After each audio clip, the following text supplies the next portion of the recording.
Dr. Lorna Lewis. She is the superintendent from the Plainview Old Bethpage School District on a busy night because it is school vote night. Yes. Thank you for joining us. I want to throw you right in here. We're talking about speaking to children about everything that's taking place across the country. They're seeing the images, maybe they don't quite understand them. How would you recommend that we talk to our children about what's happening? Well, I think at each grade level, it will be different. So we have actually provided resources to our social workers, through our social workers and psychologists and our parents on the different types of resources. It's very important that we don't deny what's going on, but we find an appropriate way to explain to our children that there are people who will hurt other people, who are working outside of what is expected. I don't think we should sugarcoat it. What happened in Minnesota is unacceptable, and this is not the way we treat people. That we are human beings, and human beings need to be human, and they need to care about each other. So we, from kindergarten all the way through at the secondary level, we talk to them about looking at social media and deciphering what is real news from fake news, understanding how to look at resources to delve deeper. So, for example, in this week, our president gave us the gift of scheduling Tulsa on Juneteenth. Most white Americans knew nothing about Juneteenth. It was an opportunity for us to speak to our children about what happened in Juneteenth from grades 7 through 12. We have infused that in our English and social studies curriculum. So when things happen in our society, it gives us an opportunity to explore our curriculum and get them to understand deeply. Tulsa, again, was a site of a vicious attack on Black people back earlier, and people knew nothing about a Black Wall Street. So when things like this happen in our news, we get an opportunity to explain to our children what really happened, what was real news versus fake news. Dr. Lewis, if these were normal times, you would have a classroom setting to be able to discuss all of this with the children, so with the teachers, but we don't have that. Have the administration and the teachers been able to still have those conversations virtually, or is the technical divide just too large for this? Advantage of everything. Our particularly in grades 7 through 12, we have infused in our English and social studies curriculum media literacy. And so these were opportunities for us to look at real life news and to infuse that in our curriculum. We are virtual. We do online learning.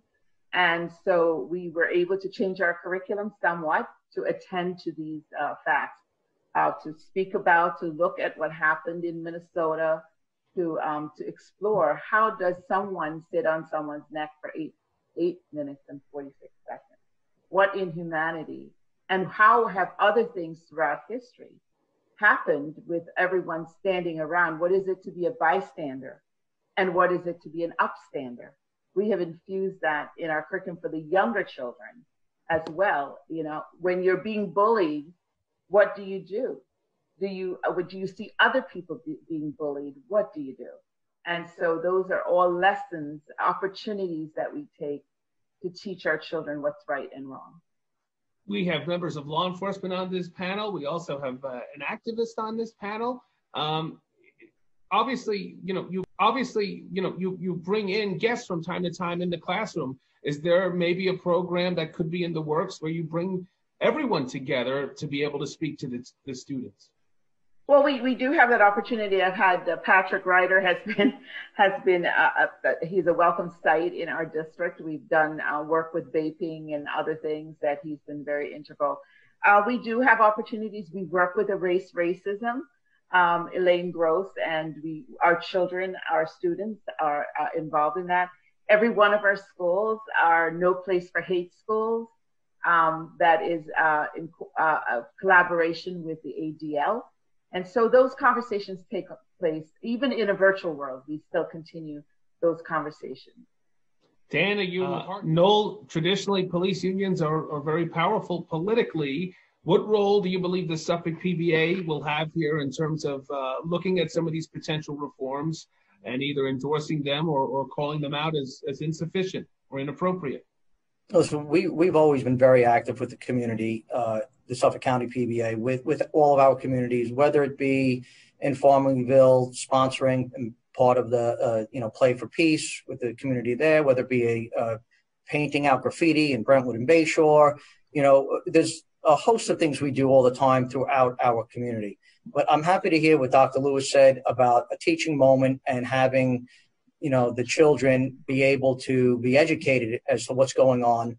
And I agree 100% that what we saw in Minneapolis was unacceptable.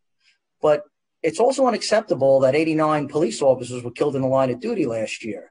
And nobody speaks about that. It's unacceptable that we had last year alone, there were 8 African-American police officers killed. And nobody seemed upset about that.